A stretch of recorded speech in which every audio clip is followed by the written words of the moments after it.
नमस्कार दोस्तों, आज एक बार फिर मैं आप लोगों के सामने हेल्थ हैंडबुक का 27वां चैप्टर यानी 27वां अध्याय लेकर आया हूँ। वीडियो शुरू करने से पहले आप लोगों को बता दूं कि अगर आप हमारे चैनल पर नए हैं और अगर आपने इसके पुराने भाग नहीं देखे तो इसका लिंक आपको आई बटन और डिस्क्रिप्शन में दे दूंगा। साथ ही आप हमारे चैनल का प्लेलिस्ट भी चेक कर सकते हैं। तो अब आपका और ज़्यादा समय ना लेते हुए सीधे कहानी पे आता हूँ।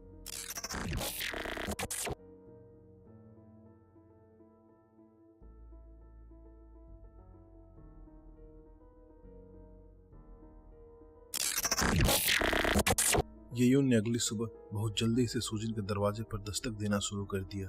शायद ऐसा इसलिए था क्योंकि सूजिन ने जीवन के प्रति नया नजरिया अपनाया था, लेकिन वह अभी ना सोने वाले से लगातार 2 दिन सोने वाला बन गया था। नहाने के बाद भी उसकी आंखें धुंधली थी क्योंकि येयून ने उसे फरारी में खींच लिया था। जब वह अंदर गया तो उसने ड्राइविंग स्ट्रीट पर टैंगनिंग को येयून का स्वागत करते हुए देखा। मैं बस यही सोच रहा था, यह कार वाकई जानी पहचानी लग रही है। तो यह आपकी है, सूजिन ने तांगनिंग का अभिवादन करने के बाद कहा और नींद से अपनी आंखें रगड़ी। तांगनिंग ने देखा कि सूजिन बहुत नींद में लग रहा था, इसलिए उसने उत्सुकता से पूछा, पिछले कुछ दिनों से तुम काम पर नहीं गए, तुम अभी भी इतने थके हुए क्यों लग रहे हो? वो बहुत लंबे समय से एक्सरसाइज नहीं कर रहा था, इसीलिए मैं उसे आज साथ ला रही हूँ। येयून ने चेहरे पर बड़ी मुस्कान के साथ कहा। तांगनिंग ने गाड़ी चलाते हुए कहा, एक्सरसाइज? क्या आप उस तरह की एक्सरसाइज की बात कर रही हैं? मुझे लगा कि आपने उसे छोड़ दिया है। मैंने हार मान ली थी, लेकिन मैंने देखा कि हाल ही में शहर में कुछ नए लोग आए हैं। वैसे भी मेरे पास करने के लिए कुछ नहीं है और मेरे पास मनोरंजन के लिए मेरा चचेरा भाई है, इसीलिए मैंने सोचा कि मैं उसे अभी साथ ले आऊं। येयून ने सूजिन को एक शरारती आंख मारी और तांगनिंग भी हंसना बंद नहीं कर सकी। सूजिन को इस बारे में बहुत बुरा लग रहा था, लेकिन वह पहले से ही कार में था, इसीलिए उसके पास कोई विकल्प नहीं था सिवाय इसके कि उसे जहां भी ले जाया जा रहा था वह वहां चला जाए। कार जल्दी ही शहर के बीचों बीच पहुंच गई। यह साउथ सिटी का सबसे व्यस्त इलाका था और यहाँ जमीन का एक एक इंच का हिस्सा बहुत महंगा था। यहाँ बहुत सी ऊंची इमारतें, आलीशान रेस्टोरेंट, जिम, क्लब और बहुत कुछ था। एक टाइकांडो स्कूल। रुको, क्या तुम यहाँ किससे लड़ने के लिए चुनौती देने आई हो? किसी कारण से यह पहला विचार था जो सूजिन के दिमाग में आया और तांगनिंग और येयून के चेहरे के भावों को देखते हुए वो शायद सही था। सूजिन उन दोनों के पीछे पीछे टाइकांडो स्कूल में चला गया जहाँ वे पहुंचे थे। वह पहले कभी ऐसी जगह पर नहीं गया था क्योंकि यहाँ मासिक सदस्यता और पाठ्यक्रम का शुल्क कभी कभी उसकी वेतन से अधिक होता था। उसने ऐसी जगह सिर्फ टीवी पर देखी थी। नमस्ते, क्या आप यहाँ किसी क्लास के लिए रजिस्ट्रेशन कराने आए हैं? रिसेप्शनिस्ट ने मुस्कुराते हुए विनम्रता से पूछा। ये उन्हें जवाब दिया, नहीं, मैं इस स्कूल के प्रशिक्षक के साथ एक मुकाबला करना चाहती हूँ, कृपया उसे संदेश पहुँचाने में मदद करें। रिसेप्शनिस्ट येयू की बातों से हैरान नहीं दिखी। उसने सिर हिलाया और कहा, जरूर, कृपया थोड़ी देर यहीं रुकें। सूजिन रिसेप्शनिस्ट की प्रतिक्रिया पर आश्चर्यचकित था, इसीलिए येयू ने समझाया, इन मार्शल आर्ट्स स्कूल के प्रशिक्षकों के लिए दूसरे स्कूल के मार्शल आर्ट्स कलाकारों, यहाँ तक कि अपने मार्शल आर्ट्स से अलग मार्शल आर्ट्स का प्रशिक्षण मार्शल कलाकारों से मिलना बहुत आम बात है। जब कोई उन्हें लड़ने के लिए चुनौती देता है तो स्कूल के छात्रों को लड़ाई देखने और नोट्स लेने के लिए भी बुलाता है। ठीक है, अगर प्रशिक्षक जीतता है तो यह उनके लिए अच्छा है, लेकिन अगर हार जाता है तो क्या यह स्कूल के लिए वाकई शर्मनाक नहीं होगा? सूजिन ने पूछा। येयू ने अपना सिर हिलाया। एक मार्शल आर्टिस्ट के लिए कोई भी हमेशा जीतता नहीं रह सकता, और अगर प्रशिक्षक हार भी जाता है तो भी यह छात्रों के लिए सीखने का अच्छा समय होता है। मार्शल आर्टिस्ट के बीच स्पैरिंग मैच वास्तव में उतने क्रूर या खूनी नहीं होते जितना कि उन उपन्यासों और फिल्मों में दिखाया जाता है। हर कोई बस अपने कौशल को परखना चाहता है, और चाहे आप मैच जीतें या हारें, यह सब उत्कृष्टता प्राप्त करने के लिए यात्रा का हिस्सा है। अगर ऐसा है तो मैच अब और रोमांचक नहीं रहेगा, है ना? सूजिन को आश्चर्य हुआ कि किसी को लड़ाई के लिए चुनौती देना वास्तव में हिंसक होने का मतलब नहीं था। और तुम क्या उम्मीद कर रहे थे? क्या तुमने सोचा था कि हर लड़ाई तभी खत्म होनी चाहिए जब एक पक्ष मर जाए? येयू ने घूरते हुए कहा। तभी रिसेप्शनिस्ट ने फोन रख दिया और उन तीनों के पास चली गई। आप में से कौन प्रशिक्षक को चुनौती देगा? मुझे आपसे इस समझौते पर हस्ताक्षर करवाने होंगे। रिसेप्शनिस्ट ने एक दस्तावेज निकाला और उनके सामने रख दिया। उसे येऊ ने तुरंत सुजिन की ओर इशारा किया और समझौते पर उसका नाम भरना शुरू कर दिया। मैं? अरे मैं तो बस देखने आया हूँ। इसके अलावा अगर यह सिर्फ एक झगड़ा है तो मुझे समझौते पर हस्ताक्षर करने की क्या जरूरत है? सुजिन ने दस्तावेज के लिए हाथ बढ़ाया, लेकिन येऊ ने चतुराई से चकमा दे दिया। तुम पहले जाओगे और मैं तुम्हारे पीछे जाऊंगी। बेहतर लड़ाकू हमेशा अंत में दिखाई देता है। जहाँ तक समझौते की बात है तो हम लड़ने जा रहे हैं, इसीलिए दोनों पक्ष को चोट लगने का खतरा है। हमें यह एग्रीमेंट फॉर्म पर हस्ताक्षर करने होंगे ताकि कोई भी पक्ष एक दूसरे के चोटों के लिए उत्तरदायी ना हो। येऊ ने मुस्कुराते हुए कहा। सुजिन को समझ नहीं आ रहा था कि क्या कहे। उसने तांगनिंग को फुसफुसाते हुए कहा, मिस तांग, मेरे साथ ईमानदार रहो। मिस ये ने ऐसा नहीं कहा, लेकिन वह इस बात से बहुत दुखी है कि मैं अचानक प्रकट हो गया हूँ, है ना? इसके बारे में चिंता मत करो। अगर तुम्हें नहीं लगता कि तुम लड़ाई जीत सकते हो तो बस हार मान लो और मैच खत्म हो जाएगा। जहाँ तक मेरी चचेरी बहन के तुम्हारे प्रति रवैये की बात है, मुझे लगता है कि वह तुम्हारे साथ ठीक है। इसके अलावा अगर कोई लगातार तुम पर नजर रखता है तो मुझे यकीन है कि तुम भी समय समय पर थोड़ा परेशान हो जाओगे, है ना? तांगनिंग ने मुस्कुराते हुए जवाब दिया। सुजिन ने अपना सिर हिलाया और आह भरी, लेकिन उसे ऐसा करने में कोई खास दिक्कत नहीं हुई। असल में उसे लड़ाई का कोई अनुभव नहीं था, इसीलिए अगर उसे असली दुनिया में कुछ अनुभव मिल जाए तो शायद भविष्य में जब उसे किसी चुनौती से गुजरना पड़े तो यह काम आ सकता है। स्कूल को सब कुछ तैयार करने में ज्यादा समय नहीं लगा। प्रशिक्षक अपने कुछ छात्रों को मैच के लिए साथ लेकर आया था और वे सब इंतजार कर रहे थे। सर, क्या आप कपड़े बदलना चाहेंगे? हमारे पास सभी साइज के डोवुक उपलब्ध हैं, इसीलिए हम आपको एक डोवुक उधार दे सकते हैं, कर्मचारी में से एक ने सुजिन से कहा।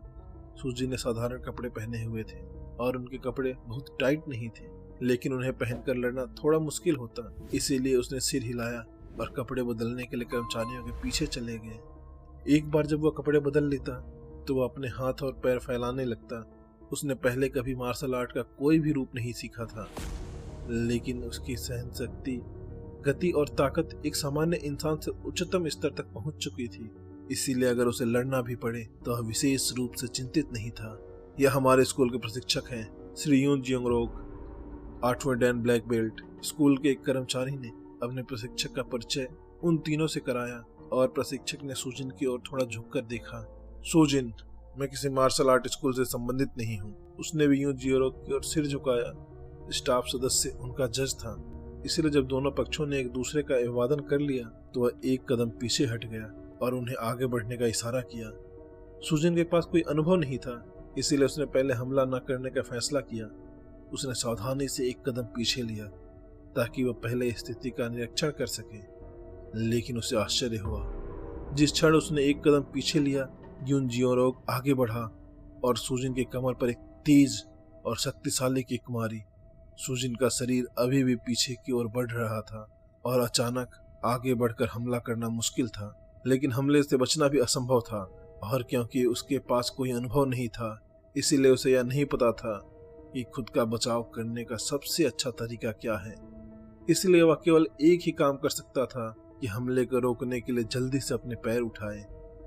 यून जियोंगरोक का पैर सुजिन के पैर पर पड़ा, लेकिन इससे वह रुका नहीं। वह सुजिन के पैर से टकराया और उस गति का इस्तेमाल करके एक राउंडहाउस किक मारी जो सुजिन के गर्दन पर लगी थी। यून जियोंगरोक के पास ताइक्वांडो में ब्लैक बेल्ट थी, इसीलिए उसके पास स्पैरिंग और वास्तविक लड़ाई का बहुत अनुभव था। वह पहली किक वास्तव में पानी का परीक्षण करने के लिए थी।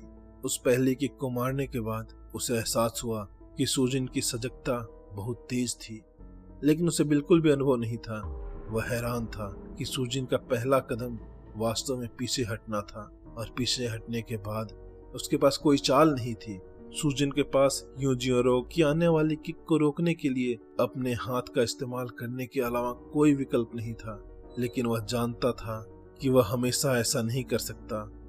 वह यून जियोंगरोक से ज्यादा ताकतवर और तेज हो सकता है, लेकिन यून जियोंगरोक का अनुभव और तकनीकों का इस्तेमाल उसे अंततः हरा देगा। मैं उसे एक बार और आगे नहीं बढ़ने दे सकता, सुजिन ने खुद से सोचा। यूं जियोरोक की किक अपने हाथ से रोकने के बाद उसने जो अगला काम किया उसने सभी को चौंका दिया। सुजिन ने एक कदम आगे बढ़ाया और अचानक अपनी बाहें यूं जियोरोक की कमर के चारों ओर लपेट ली। यूं जियोरोक आधे सेकंड के लिए स्तब्ध रह गया। फिर उसने निष्कर्ष निकाला कि सुजिन को जूडो या किसी तरह की कुश्ती में प्रशिक्षित होना चाहिए। इसीलिए उसने अपना पैर उठाया और अपना पैर सुजिन की जांघ की ओर जोर से रखा, यहाँ तक कि एक प्रशिक्षित मार्शल आर्टिस्ट भी झुक जाता अगर उस पर किसी ताइक्वांडो विशेषज्ञ ने इस तरह से कदम रखा होता। लेकिन सुजिन ने बस थोड़ा सा मुंह सिकोड़ा और यूं जियोरोक को बिल्कुल भी नहीं छोड़ा। इसके बजाय सुजिन ने दोनों हाथों से यूं जियोरोक को फर्श पर फेंक दिया। उसकी सहन शक्ति का स्तर बहुत ऊंचा था, इसलिए उसने दोनों मुट्ठियों से यूं जियोरोक का मुक्का मारना शुरू कर दिया। उसके मुक्के तेज और शक्तिशाली थे। साथ ही सुजिन द्वारा फर्श पर फेंके जाने के बाद यूं जियोरोक पूरी तरह से भ्रमित हो गया था। सुजिन के उग्र मुक्कों का सामना करने पर वह कुछ भी नहीं कर सका, सिवाय इसके कि वह अपने चेहरे की रक्षा के लिए बाहें ऊपर उठाए और सुजिन की अपनी ऊर्जा खर्च करने का इंतजार करे। ताइक्वांडो स्कूल के सभी छात्र ये यून और तांगनिंग अपनी आंखें और मुंह खोलकर मैच देख रहे थे। सुजिन ने इस पूरे मैच में कोई भी ताकत नहीं दिखाई थी। उसने बस इतना किया था कि एक 8वें डैन ब्लैक बेल्ट ताइक्वांडो प्रशिक्षक को जबरन फर्श पर दबाया और उसके चेहरे पर मुक्का मारा। क्या यह किसी तरह का मार्शल आर्ट है? तांगनिंग ने आश्चर्य से कहा। अगर मैं गलत नहीं हूँ तो यह पौराणिक डैशबैक बॉक्सिंग है। ये उन्हें वास्तव में प्रभावित होने और आश्चर्यचकित होने का नाटक किया। मुझे उम्मीद नहीं थी कि मेरे चचेरे भाई को यह तकनीक पता होगी। यह आश्चर्यजनक है। इस बीच सुजिन और यूं जियोरोक के बीच मुकाबला खत्म हो चुका था। यूं जियोरोक के पास बहुत अनुभव था और उसने सुजिन की स्थिति का सही अंदाजा लगाया था, लेकिन उसने सुजिन की सहन शक्ति को कम आंका था। सुजिन की सहन शक्ति वास्तव में औसत इंसान से कहीं ज्यादा थी। इसीलिए जब यूं जियोरोक को एहसास हुआ और उसने सोचा कि अगर वह वापस नहीं लड़ता है तो वह हार जाएगा, तब तक उसके पास जवाबी हमला करने के लिए ऊर्जा खत्म हो चुकी थी और वह इसके बजाय नॉकआउट हो गया। हे भगवान, मुझे नहीं पता था कि लड़ाई इतनी थकाने वाली होती है। सुजिन ने गहरी सांस छोड़ते हुए यूं जियोरोक से उतरकर खड़ा हो गया। अगर उसकी सहन शक्ति इतनी अच्छी नहीं होती तो वह लड़ाई खत्म होने से पहले ही थक कर गिर जाता। स्कूल के छात्र पूरी तरह से हैरान थे। उन्हें पता था कि उनके प्रशिक्षक के लिए स्पैंगनिंग मैच हारना संभव है, लेकिन शून्य तकनीक वाले किसी व्यक्ति से हारना वास्तव में उनके दिमाग को झकझोर कर रख देता है। ठीक है, मैंने लड़ाई खत्म कर ली है, क्या अब हम जा सकते हैं? सुजिन ने यूं और तांगनिंग से पूछा। हाँ, अच्छा काम है, चलो अगले स्कूल में चलते हैं।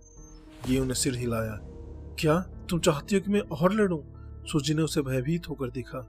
उसके पास औसत व्यक्ति की तुलना में बहुत अधिक सहन शक्ति थी, लेकिन प्रत्येक लड़ाई के लिए उसे बहुत अधिक ऊर्जा की आवश्यकता होती थी। अगर उसे एक बार और इस स्थिति से गुजरना पड़ा तो अब पहले ही बेहोश हो जाएगा। आपको इस बारे में चिंता करने की जरूरत नहीं है।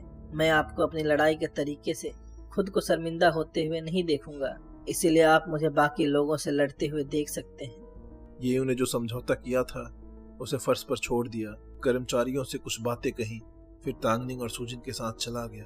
स्कूल से निकलने के बाद सुजिन ने पूछा, मुझे ऐसा क्यों लग रहा है कि जब हम निकले तो स्टाफ बहुत नाराज लग रहा था। मुझे लगा कि हम बस दोस्ताना मैच खेल रहे हैं और हम एक दूसरे के चोटों के लिए जिम्मेदार नहीं हैं, है ना? तुम्हारी घटिया मुक्केबाजी तकनीक ने उनके प्रशिक्षक को बेहोश कर दिया। वह दोस्ताना मैच कैसे था? कम से कम उन्होंने तुम पर हमला नहीं किया। भले ही मार्शल कलाकार सभी मुकाबलों को अनुभव या संचय के रूप से देखते हैं, चाहे वे जीते या ना जीते, फिर भी वे सम्मान के साथ व्यवहार करना चाहते हैं और वे चाहते हैं कि दूसरे जाने कि उन्होंने अच्छी लड़ाई लड़ी। अगर दूसरों को पता चला कि मिस्टर यून को किसी ऐसे व्यक्ति ने पीटा है जिसके पास बिल्कुल भी तकनीक नहीं है, तो वह यह कहने में भी शर्मिंदा होगा कि उसने पहले ताइक्वांडो सीखा है। यून को यूं जियोरोक के लिए बहुत बुरा लगा। वह एक ऐसे प्रतिद्वंदी से भिड़ गया था जिसके पास कोई तकनीक नहीं थी, लेकिन उसके पास बहुत ताकत थी। इसीलिए उसे अपनी तकनीक दिखाने का कोई मौका नहीं मिला और वह फर्श पर गिर गया और एक रैगडॉल की तरह बार बार मुक्का मारा गया। उस पहले ताइक्वांडो स्कूल से निकलने के बाद यून कई अन्य मार्शल आर्ट स्कूलों में चली गई, लेकिन चाहे स्कूल में कोई भी मार्शल आर्ट क्यों ना सिखाई जाती हो, एक बार लड़ाई शुरू होने के बाद यून को उनके प्रतिद्वंदी को हराने के लिए बस कुछ ही चालों की जरूरत थी। उसकी लड़ाई की तकनीक अविश्वसनीय थी। यह सिलसिला करीब 1 हफ्ते तक चलता रहा और येयोन शहर के नए हर मार्शल आर्ट स्कूल में जा चुकी थी। उसकी उसमें रुचि खत्म हो गई और उसने अपने लिए एक प्रतिद्वंदी तैयार करने का फैसला किया। और इसी के साथ हेल सैंडबुक का ये चैप्टर भी यही खत्म हुआ। दोस्तों, आपको ये वीडियो कैसा लगा? आपको मेरी मेहनत कैसी लगी? मुझे कमेंट में बताएं। साथ ही अगर आपको वीडियो अच्छी लगी तो इसे लाइक, चैनल को सब्सक्राइब और इसे अपने दोस्तों में शेयर करें। तो आज के लिए बस इतना ही। जल्दी मिलता हूँ इसके अगले भाग या किसी दूसरी वीडियो में। तब तक के लिए